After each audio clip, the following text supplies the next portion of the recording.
자, 먼저 첫 번째 소식입니다. 지금 광명에 붕괴 사고가 발생했는데, 자, 이 신안산선 지하철이죠. 공사 현장에서 일종의 싱크홀이 발생했는데 그 싱크홀로 인해서 이 건설 현장이 붕괴되는 사고로 이어진 겁니다. 안타깝게 이 50대 근로자가 나흘째 실종 중입니다. 함께 보시죠. 지난 11일 오후 3시 광명시 일직동 신안산선 공사 현장이 붕괴됐습니다. 작업자 2명이 실종됐고 20대 13시간 만에 구조가 됐는데 50대 작업자는 아직까지 실종 중입니다. 인근 지역은 전면 통제됐고 인근 학교도 지금 이틀째 휴교령이 내려진 그런 상황입니다. 자, 주민들 인터뷰돼 있습니다. 한번 들어보시죠. 갑자기 꽝 하는 소리하고 번쩍했어요.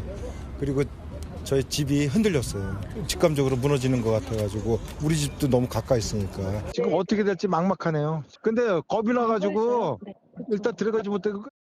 옆에 건물이 붕괴돼가지고 불안해서 도저히 있을 수가 없는 상황이고요.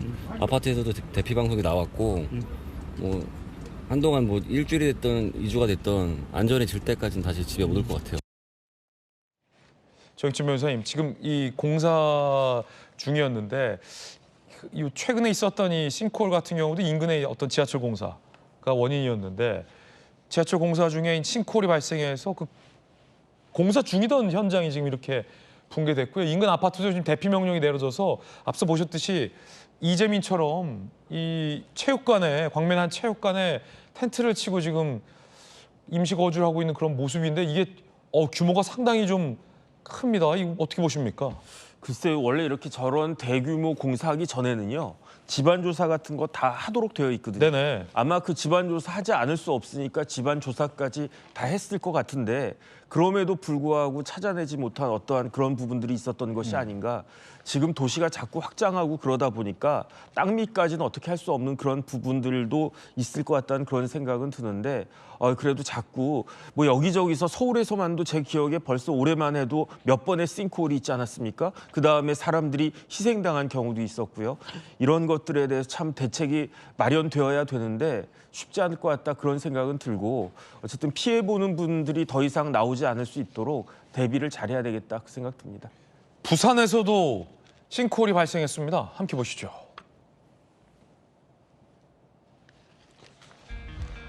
자, 일단 최근 땅꺼짐 싱크홀 사례를 보면 연희동에서 저 싱크홀이 저희 집 가는 딱 그 유일한 길목에 싱크홀이 발생했는데 2명 중상. 강동구에서는 싱크홀로 한 분이 돌아가셨고요. 자, 광명 일직동 방금 봤던 이 광명에서 한 명이 여전히 실종 중이고요. 어제 서울 마포와 부산 사상구에서도 싱크홀이 발생했습니다. 자, 이 부산 현장으로 한번 가볼까요? 자, 이렇게 엄청나게 큰 싱크홀이 지금 도로 한가운데 생겼거든요. 지금 복구 중인데 곽정현이 또 이 부산 지역의 현역 국회의원이시잖아요. 네. 사상구에 저 도로가 굉장히 교통량이 많은 도로라던데 맞습니까? 맞습니다. 저 사상 지역에서 지금 사고가 난 곳, 저 바로 근처에 작년에도 그 트럭이 이렇게 땅 꺼짐 현상으로 인해서 땅 밑으로 들어가는 그런 사고가 났었던 지역이거든요. 가까운 지역이군요. 지금 화면에서 보시듯이 바로 옆에 네. 공서고가도로라고 하는 부산의 아주 그 핵심 도로가 지금 지나가고 있는 곳인데 굉장히 위험한 곳이죠. 아니, 만약에 고속도로를 떠받치고 있던 기둥에 그렇습니다. 싱크홀이 발생했다면 아찔한 그렇죠. 상황이었을 뻔했어요. 그래서 지금 저 일대에 지하철 공사가 진행 중에 있거든요. 그런데 작년에 그런 사고가 있었다 그러면 굉장히 경각심을 가지고 지금 지하 구조가 어떤지 또 공사로 인한 영향이 어떤지에 대해서 면밀한 조사를 했어야 함에도 불구하고 또 저런 사태가 생겼는데 지금 서울에도 마포 쪽에도 그랬고요. 강동구도 그랬고 또 최근에 광명 쪽에서 생긴 땅 꺼짐 현상도 전부 지하에 공사를 하고 있다는 공통점이 있는 것으로 봐서는 이 부분은 다 인재에 가깝지 않나 이런 생각이 듭니다. 지자체에서 이런 지하 공사하고 있는 현장에 대해서 보다 안전 조치를 사전에 좀 충분히 해야 되지 않나 이런 생각이 듭니다. 예, 상당히 좀 우려스러운 상황이라 앞으로 어떤 대책도 좀 필요해 보이고요. 최근 3년 서울 땅꺼짐 사고 발생 현황을 보면 싱크홀이죠. 총 63곳에서 싱크홀 사고가 발생했습니다. 자, 경각심을 가져야겠습니다. 이번엔 두 번째 뜨거운 소식 만나보시죠. 자, 실루엣의 주인공은 바로 트럼프 대통령인데 관세 전쟁 중이잖아요. 그런데 다른 일로 구설수에 올랐다라고 합니다. 영상으로 한번 살펴보시죠. 자, 미국 대통령, 트럼프 대통령 측근들이 모인 UFC 경기에서 미국의 이 보건복지부 장관 배우자의 악수를 이렇게 패싱해서 논란입니다. 얼굴 보고도 패싱을 해서 복지부 장관은 굉장히 의아한 표정을 짓기도 했죠. 자, 다시 한번 볼까요? 자, 그런데 장관 배우자는 이렇게 패싱을 했습니다. 자, 로버트 케네디 주니어.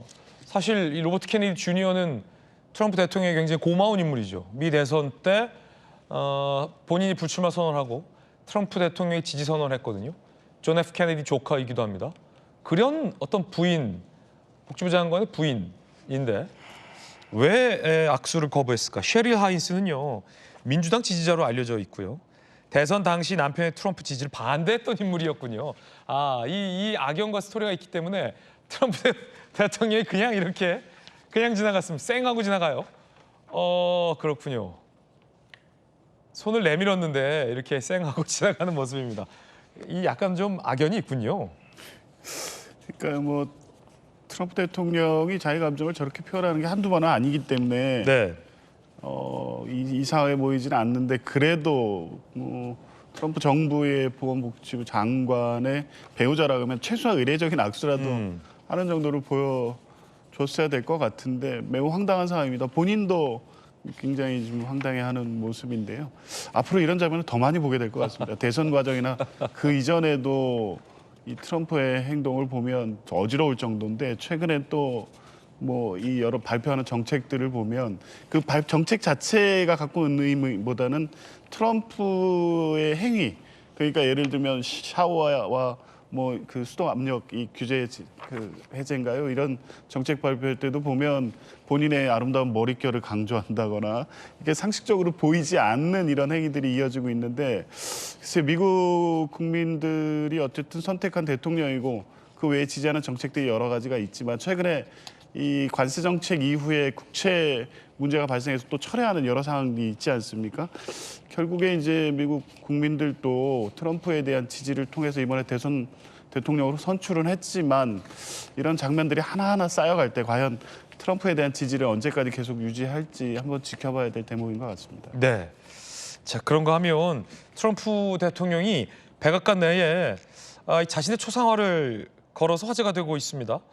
누군가의 어떤 그림을 또 뗐다는 얘기도 하는데 함께 보시죠. 지난 11일 백악관 SNS 새로운 예술 작품이 전시된다라며 트럼프 대통령 본인의 그림이 걸렸습니다. 백악관 현관 로비. 이 그림이 걸리느라 오바마 전 대통령의 초상화는 이동을 했다라고 합니다. 현직 대통령의 초상화가 내걸린 건 매우 이례적인 일이라고 합니다. 그러니까 오바마의 초상화를 치우고 본인 초상화를 그림을 걸었다. 박수님 최고. 쉽게 말하면 그거죠. 네, 그렇습니다. 그리고 좀 이례적인 게 대통령의 초상화가 백악관에 걸리는 거는 대부분 퇴임 후라고 해요. 퇴임 후에. 네, 퇴임 후라는 점에서 봤을 때는 이번 조치가 매우 이례적이다 이렇게 볼 수가 있겠고요. 심지어 이 백악관에서 이 X, 그러니까 얘 트위터에 쓴 글을 보니까 새로운 예술 작품이 전시된다 이렇게 이야기를 했더라고요. 그렇게 하면서 이 트럼프 대통령의 그림이 걸린 모습을 공유하게 된 겁니다. 그래서 지금 보면 사실은 정말 이 트럼프 대통령이 정말 이례적인 행보를 계속해서 보여주고 있다라는 생각도 들고 이제 본인을 너무나 사랑하는 모습이 좀 드러나고 있고 심지어는 이 참모들조차도 이 부분을 자랑스럽게 공유하고 또 오바마 전 대통령의 이 초상화를 옮긴 게 좀 논란이 되니까 그냥 단순히 좀 몇 발자국 떨어져서 다른 곳에 걸리는 것뿐이다 이런 식으로 이제 받아치는 그런 이제 SNS 활동도 백악관에서 하고 있더라고요. 그렇기 때문에 지금 보면 이게 굉장히 좀 어떻게 보면 트럼프다운 행동이기도 하다라는 생각이 듭니다. 매우 이례적이기는 하나 맨날 이례적인 일을 하시는 분이기 때문에 또 동시에 본인을 너무나 사랑하는 모습을 보여주는 분이기 때문에 지금 이런 일이 사실은 신기하면서도 또 어떻게 보면 당연한 행보이기도 하다 이렇게 보입니다. 네. 그런가 하면 미국이 다른 국가들에게 이 굉장한 어떤 관세율을 매기겠다라고 해서 논란과 협상이 진행 중입니다. 그런데 트럼프 대통령이 스마트폰은 예외로 하겠다라고 밝혔습니다. 스마트폰, 노트북, 반도체 장비 등은 관세 대상에서 제외하겠다라고 지난 11일에 미국 관세국경보호국이 밝혔는데 오늘 오전에는 또 가짜뉴스다. 다른 관세 범죄로 옮기는 것이다. 누구도 봐주지 않겠다라고 얘기했습니다. 근데 이것도 애매합니다. 그러니까 스마트폰, 노트북, 반도체 장비에 한해서는 다른 관세 범주를 적용하겠다라는 것은 부인하지 않은 것 같아요. 그런데 아예 관세를 예외하겠다라고 한 것에 대해서는 가짜뉴스다라고 이제 발끈을 한 것 같은데 어쨌든 다른 관세 기준을 매기겠다. 스마트폰, 노트북, 반도체 장비 그것만큼은 변치 않는 것 같습니다. 곽기택 의원님, 사실은 아이폰이 미국의 애플사의 아이폰이 트럼프 대통령의 고관세에 가장 직격탄을 맞을 것이다. 맞습니다. 예. 누구도 예상 못했을 것이다. 트럼프와 이 미 행정부가 라는 어떤 반전 예상 속에 이제 스마트폰은 다른 적용을 하겠다라고 한 것으로 봐서는 이제 좀 인지한 것 같기도 하고요. 어떻게 보십니까? 그러니까 이제 그 상향된 관세가 적용되면 애플사에서 생산하는 그 스마트폰 한 대가 뭐 3,500불을 넘어갈 수밖에 없다. 이렇게 이야기들이 나왔고요. 300만 원이 넘는다고요. 그럼 우리나라 돈으로 하면 한 500만 원 되는 야. 거예요. 이제 그렇게 가격이 뛰니까 당연히 애플사가 피해를 볼 수밖에 없는 거고 애플의 그 지금도 화면에 나오지만 팀 쿡 같은 경우는 또 트럼프 대통령의 후원자이기도 하고요. 사실 애플이 갖는 상징적 의미가 큰데 관세 정책으로 인해서 가장 피해를 보는 것이 미국의 애플사다. 이렇게 되면은 트럼프 대통령의 정책 자체에도 좀 치명적인 영향이 있을 수 있으니까 그런 부분에 대해서 또 유예 조치를 한 것으로 보여지고요. 반도체뿐만 아니라 반도체가 들어가는 스마트폰, 또 노트북 컴퓨터 이런 부분에 대해서는 앞으로 조금 더 관세 부과에 좀 신중을 기하지 않을까 하는 그런 생각이 듭니다. 이 소식을 본다면 일론 머스크가 왜 전기차는 예외를 안 해주느냐라고 또 불만을 가질 것 같기도 합니다. 뜨거운 소식 살펴봤습니다.